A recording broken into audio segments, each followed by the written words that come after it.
30 visits. Cowboys 30 visits. See, the plan started to take shape. Yeah, it started to take shape.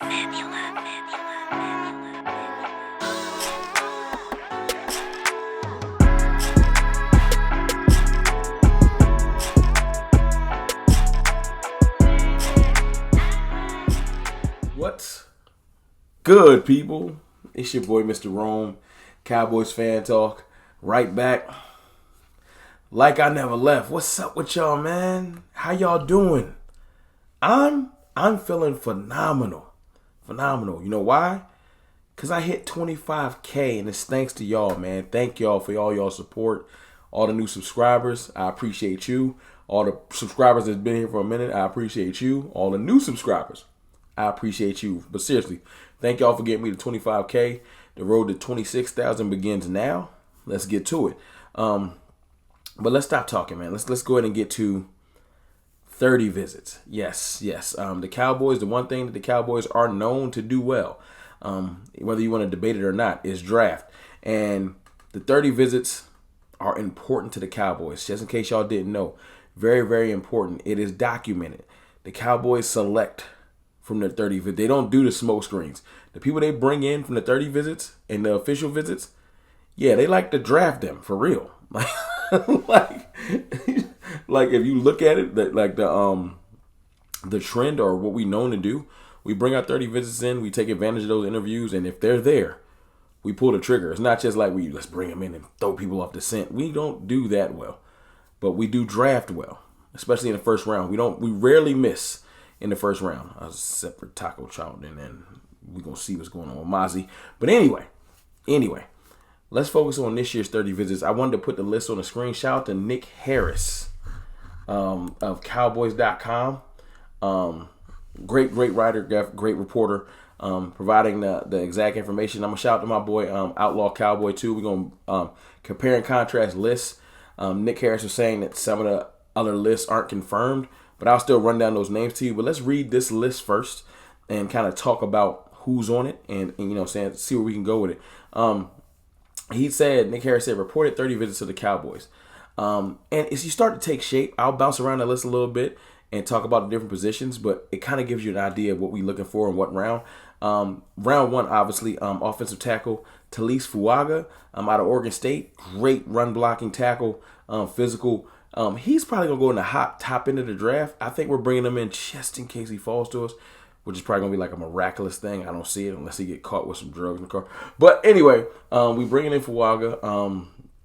Another offensive tackle we bring in is Matt Goncalves out of Pittsburgh. And if you do your little research on him, he's coming off an ACL, which definitely makes him a Cowboys target because we love to target players that probably would have went earlier, that are injured.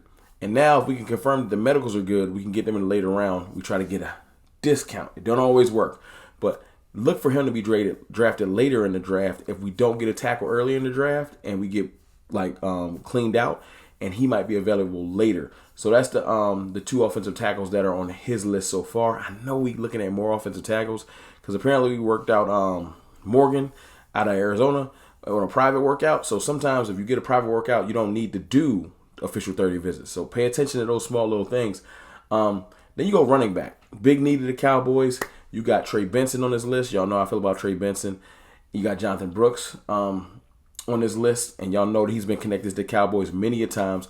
Where there's smoke, there's fire. I think Jonathan Brooks is there. The Cowboys take him. Trey Benson might be it might be 1A, 1B. Then you got Bucky Irving, which is surprising. Smaller back in stature. That's somebody that you would pair with like a Zeke. You know what I'm saying? Or somebody like a more physical back because he don't pack a lot of punch, but he is very shifty and a home run hitter. Think A-Chain out of Miami. Something like that. Very fast, shifty, quick. You got Braylon Allen. Stature is kind of like Derrick Henry, but I don't know if we're going to pull our trigger on him. We'll see. It kind of depends on how the draft falls. And you also have Rasheen Ali. Not too familiar with him, but he would be drafted later in the rounds. Maybe as a second running back, depending on how the draft falls. And we pick up players on the trade back. So you got those. Offensive linemen, like interior offensive linemen. You got Jackson Powers Johnson. Everybody knows who he is. He's been touted as one of the best centers in the draft. Very great interior offensive lineman. If he's there, I wouldn't be surprised or mad the Cowboys took him. We ain't had a center like him since Travis Frederick. That's high praise. I don't know if he would be as good as him, but that's high praise. Then you got Graham Barton, who had an amazing workout at his pro day and kind of raised everybody's eyebrows. So he might go a little bit earlier than we thinking. But before I was going to say he'd probably be there definitively. I don't know. Right now his stock is up from his pro day. We'll see how this next month goes and see if his stock goes up or down. So we got a 30 visit with him. We touched on running back. Then we're going to touch on linebacker. See, this is where Mike Zimmer comes into play, because you start to notice a trend about these linebackers, like Junior Colson, who I think is our top linebacker on this list, him or Peyton Wilson. Now, Peyton Wilson reminds me of a linebacker that Dan Quinn would draft. Kind of a tweener, side to side, fast, but great instincts. Great instincts. Could be a great linebacker, but his injury history scares you. Junior Colson, no injury red flags, just a physical sideline to sideline, heat-seeking missile type of a linebacker. Can shed blocks, can dip, can rip. Great instincts. Junior Colson's one of the top linebackers in this draft, and he would fit Mike Zimmer's system perfectly. You also got Trevin Wallace, who's been linked to the Cowboys. And you start to notice that Trevin Wallace is like 242 pounds. Junior Colson's got a little bit of weight on him. We're not going for those lightweight. We did that last year and got blown off the field. So I'm starting to notice that a lot of these linebackers outside of Wilson are carrying a little bit of weight in their pockets. Jordan McGee out of Temple, same thing. I think he's like 225. Then you got Nathaniel Watson. He's in the 240 range too. Big, heavy, physical, stop the run linebackers. Not too big on, or not too knowledgeable on if they have coverage or not, but pay attention to that. We got one lone defensive end on this list. Darius Robinson out of Missouri. I got to do a little more research on him. I'm not going to lie to you. Not too familiar, but I'm guessing if he's on this list, that means if it falls properly, we'll take an edge to add to the rotation in the room. Even though I got a video coming soon on Sam Williams, because I've seen him working out with Micah, and we'll talk about that soon. And I think that covers all 18 of our D-tackle. D-tackle. You already know what it is. Byron Murphy. Now, you're going to say Byron Murphy is not going to be there. If we get a run of 7 quarterbacks going, which is what you've been hearing, like it might be 7 quarterbacks off the board, and teams get excited and take certain players, it's possible. Now, I wouldn't be surprised if the Eagles took him, because the Eagles love defensive interior. As much as they want to beat their chest about Jordan Davis and Jalen Carter, they'll take another defensive interior person right in front of us. And I won't be surprised, so I'm not going to get my hopes up. But if Murphy's there, I would definitely take him. I think he's a game-changing 3-tech, like one of those game-changing D-tackles that are in the league. 100%. He is probably what we wanted Mozzie to be. Like I said, Mozzie's still a question mark, and it's neither here nor there. We're going to have to see how that turns out. But right now, I got to keep it real. Mozzie just did not turn out like I wanted him to after year one. Sometimes it takes 2 or 3 years before these DTs develop. I'm not going to lose faith in Mozzie, but I'm also not going to brag about him. That's the trade-off. One last person I wanted to touch on, Malachi Corley. Now, this is 18 players confirmed. We haven't gotten any other confirmed, but Malachi Corley, self-professed or nicknamed the Yak King, not a route runner, but 100% a get me the ball, kind of like CeeDee Lamb. You know how CeeDee Lamb's great with the ball in his hand? Shifty. They just hand it to him sometimes. Malachi Corley would give us another player like that. Somebody that's just get the ball in my hands, move, watch me get busy. I'm not mad at it, especially if you're going to be wide receiver 3. As you build your route tree and develop, I wouldn't mind it at all. And you can get Corley probably 4th round at the latest if you're lucky. But we don't got a 4th round pick, so we'd have to take him in the 3rd round. We'll just see. Let me bring up my boy Outlaw Cowboy NFL on Twitter. I'm pretty sure you're familiar. You should get familiar. He had a couple of different varying players that I didn't see on the original list. A couple of like different tackles, like a Brandon Coleman and stuff like that. I'm not for sure if this list is that different. The person that's on this list that I didn't see on the other list is Edrin Cooper. I'm not sure if we're going to meet with Edrin Cooper, but we should, because he's Edrin Cooper and he gets busy.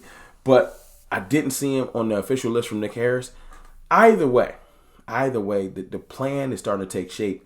Linebacker, running back, offensive tackle, so offensive lineman, linebacker, running back. It's not really a surprise. Receiver might sneak in there at all, but those three are at the top. Everything else, and defensive tackle later in the draft, I'm sure.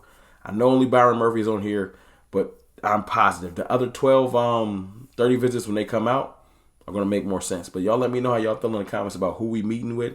Does it kind of start helping you, get the plan of what they're trying to do? It helps me. I kind of got an understanding of what we trying to do and how we're attacking the draft. I'll leave y'all with this. I did a mock draft earlier. Y'all let me know how y'all feel about my mock draft.